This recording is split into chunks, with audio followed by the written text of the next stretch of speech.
तो dear students, जय हिंद, वंदे मातरम। स्वागत है आप सभी का हमारा आज के इस वीडियो में। मैं हूं गौरव सर और ये है आपका अपना चैनल जिसका नाम है फिजिक्स क्लासेस बाय गौरव सर। और डियर, अगर आपने चैनल को सब्सक्राइब अभी तक नहीं किया है तो कर लीजिएगा, क्योंकि यहाँ मिलने वाला आपको बहुत कुछ, और वो भी एकदम ईजी लैंग्वेज में। और जो स्टूडेंट ये कहते हैं कि फिजिक्स समझ में नहीं आती है, उनके लिए बहुत ही गोल्डन चांस है। तो कर लीजिए फटाफट से सब्सक्राइब। तो करते हैं हम आज का video start. Physics class 11 chapter number 3 और इसका नाम है एरर एनालिसिस। और इसमें जो सबसे पहला जो टॉपिक आता है वो है लीस्ट काउंट। ठीक है, तो the least count of A measuring instrument is the smallest quantity which it is capable of measuring.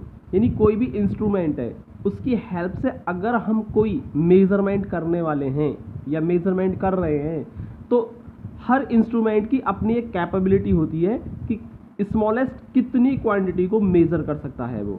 ठीक है, तो उसकी यही जो कैपेबिलिटी है, यही होती है उसकी लीस्ट काउंट। ठीक है, तो लिखा भी है इसमें।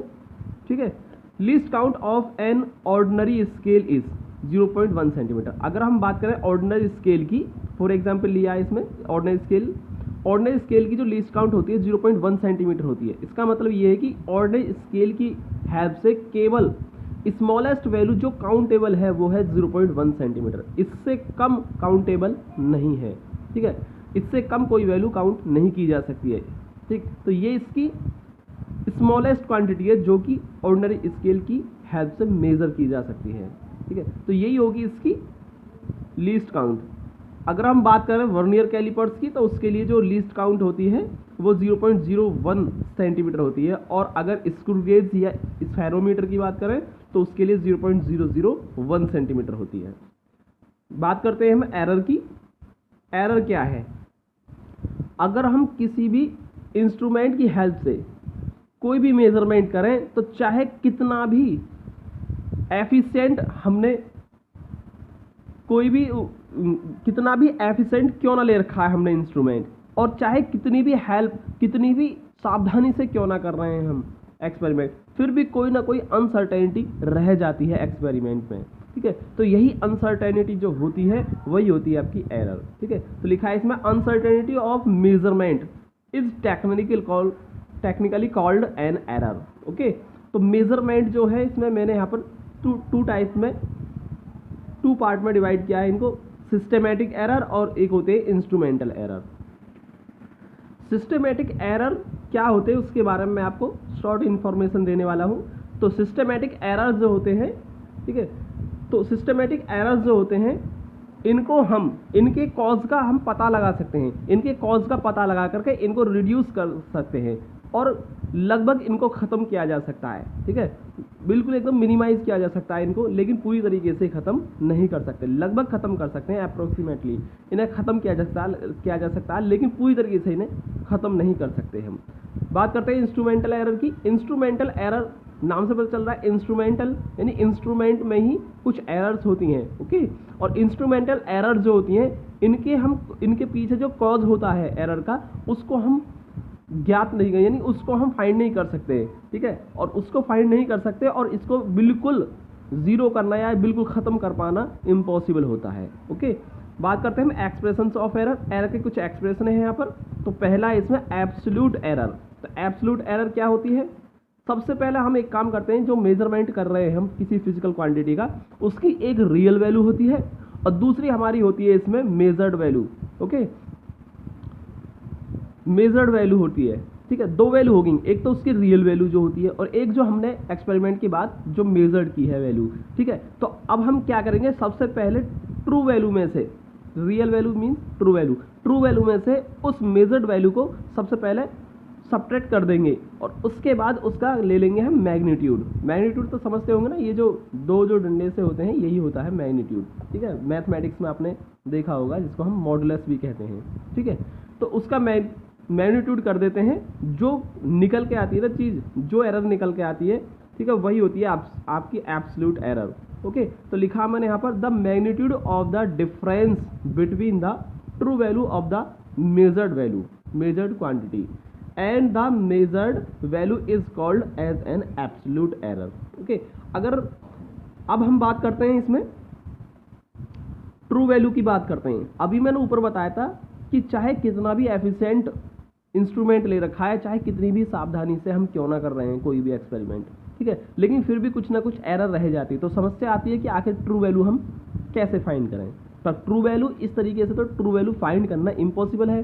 क्यों? क्योंकि कहीं ना कहीं कुछ ना कुछ एरर, अनसर्टेनिटी रह जाती है एक्सपेरिमेंट में। तो फिर ट्रू वैल्यू को कैसे फाइंड किया जाए, ठीक है। तो ट्रू वैल्यू को फाइंड करने के लिए जितनी भी मेजर्ड वैल्यू होती हैं, मेजर्ड क्वांटिटी जो होती हैं, मेजर्ड वैल्यू जो आती हैं, ठीक है, उन सभी मेजर्ड वैल्यूज का हम एक एवरेज ले लेते हैं। तो वो जो एवरेज होगा वही होता है ट्रू वैल्यू, ठीक है। अब मैंने यहाँ पर कोई एक मेजरमेंट लिया, मेजरमेंट के काफ़ी सारे मैंने मेजरमेंट लिए हैं इसमें, ठीक है, फिजिकल क्वांटिटी के मैंने मेजरमेंट किए हैं यहाँ पर, और A1, A2, A3 और n बार ऑब्जर्वेशन लिए उसके, ठीक है ना, n ऑब्जर्वेशन की, ठीक है, मेजर किया मैंने इसे। तो इसमें इसके बाद फिर एब्सोल्यूट एरर क्या आ जाएगी। जो पहला जो मेजरमेंट हुआ है डेल्टा A1 का मॉड, इसे ऐसे रिप्रेजेंट किया है और कैसे निकालेंगे, AM क्या है यहाँ पर, ये आपकी ट्रू वैल्यू है, जिसे हम मीन वैल्यू कह सकते हैं या एवरेज वैल्यू कहते हैं, AM, ठीक है। तो क्या करते हैं हम, ट्रू वैल्यू में से ही उस मेजर्ड वैल्यू को सबट्रैक्ट करते हैं और फिर उसका मॉडुलस कर देते हैं, मॉड मीन्स मैग्नीट्यूड, ठीक है। और वही जो एरर आती है वही होती है एब्सोल्यूट एरर, और ठीक है, और A1 डेल्टा A1 मॉड से मैंने इससे रिप्रेजेंट किया है, ठीक है। दूसरी बार मैंने मेजरमेंट किया, ठीक है, तो दोबारा हम एब्सोल्यूट एरर निकालेंगे, तो क्या होगी वो AM माइनस A2 का मॉड हो जाएगी, ठीक। इसी तरीके से nth ऑब्जर्वेशन की करेंगे, ठीक है, तो उसके लिए क्या हो जाएगी, इतना हो जाएगी, ओके। अगर हम यहाँ पर n की वैल्यू 1 2 3 यहीं पर रख दें, इसमें ही रख दें 1 2 3, ठीक है, dot dot dot and one, तो अगर यहाँ से n की वैल्यू रखते चले जाएं तो भी हम, ठीक है, अब अलग अलग मेजरमेंट के लिए हम एब्सोल्यूट एरर फाइंड कर सकते हैं।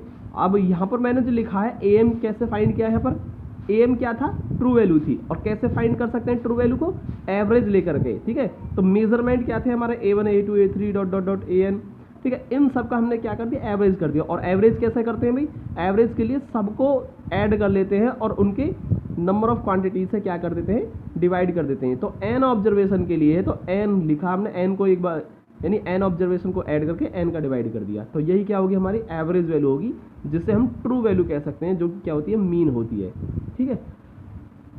Mean absolute error. अब जो एब्सोल्यूट एरर जो यहाँ पर आए हैं, इन सब का क्या कर दें हम, मीन कर दें, यानी काफ़ी सारे हमने एब्सोल्यूट एरर लिए, किसी भी एक्सपेरिमेंट के लिए काफ़ी सारे एब्सोल्यूट एरर्स फाइंड किए हमने, और उन सभी एब्सोल्यूट एरर्स का हमने क्या कर दिया, फिर से मीन कर दिया है, तो वही हो जाएगा आपका मीन एब्सोल्यूट एरर।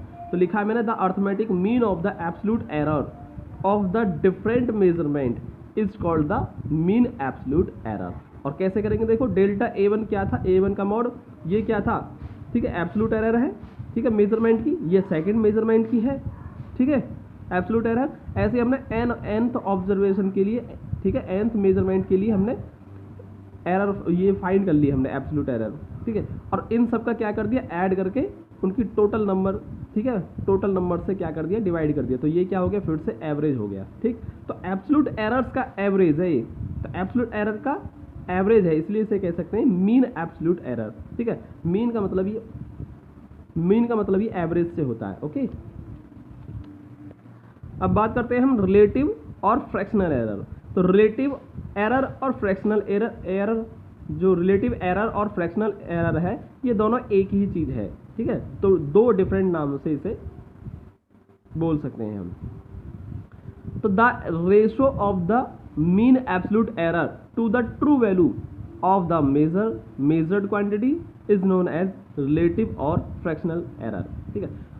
देखिए मीन एब्सोल्यूट एरर जो कि हमने पीछे फाइंड किया है, तो मीन एब्सोल्यूट एरर में अगर हम ट्रू वैल्यू का डिवाइड कर दें तो ये क्या हो गया, मीन एब्सोल्यूट एरर और ट्रू वैल्यू का क्या है, रेशो है, ठीक है। तो इस रेशो को ही कहते हैं हम रिलेटिव एरर। इसे रिलेटिव एरर के साथ साथ इसे फ्रैक्शनल एरर भी कह सकते हैं, क्योंकि क्या है, ये फ्रैक्शन ही तो है, ठीक है।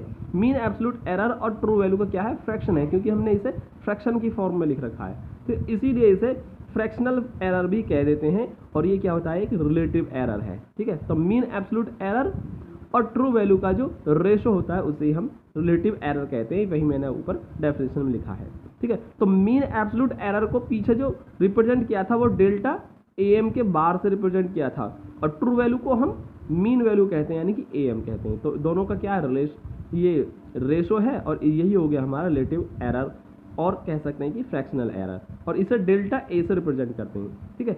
और डेल्टा ए एम बार का जो है, डेल्टा ए एम बार यही मीन एब्सोल्यूट एरर है जो कि मैंने पीछे लिखा था। तो देख लीजिए एक बार पीछे, और देखिए ये लिखा है मैंने, mean absolute error delta A M bar से रिप्रेजेंट करते हैं इसे, ओके। फिर बात करते हैं हम परसेंटेज एरर की। परसेंटेज एरर क्या होती है? ये जो आपने रिलेटिव एरर जो लिखा है ना, इसी में अगर आप 100 से मल्टीप्लाई कर देंगे तो परसेंटेज निकल जाएगी इसकी, और वही हो जाएगा परसेंटेज एरर, ठीक है। तो देखिए delta A M bar upon A M, इसी में क्या कर दिया मैंने, इंटू 100 कर दिया है परसेंटेज के लिए, तो इसलिए ये क्या हो गया, परसेंटेज एरर। तो लिखा है इसमें इफ द फ्रैक्शनल एरर, तो ये क्या फ्रैक्शनल एरर है ये, if the fractional error is multiplied by 100, तो ये 100 से मल्टीप्लाई हो गई, then we get what is known as the percentage error, okay. तो यही होती है परसेंटेज एरर। तो एरर यहाँ पर होती हैं ख़त्म, और उसके बाद हम नेक्स्ट टॉपिक में अगले वीडियो में मुलाकात करते हैं आपसे। तब तक के लिए जय हिंद, वंदे मातरम, और चैनल को सब्सक्राइब ज़रूर कर लें। अगर वीडियो पसंद आए हो तो लाइक कर लें।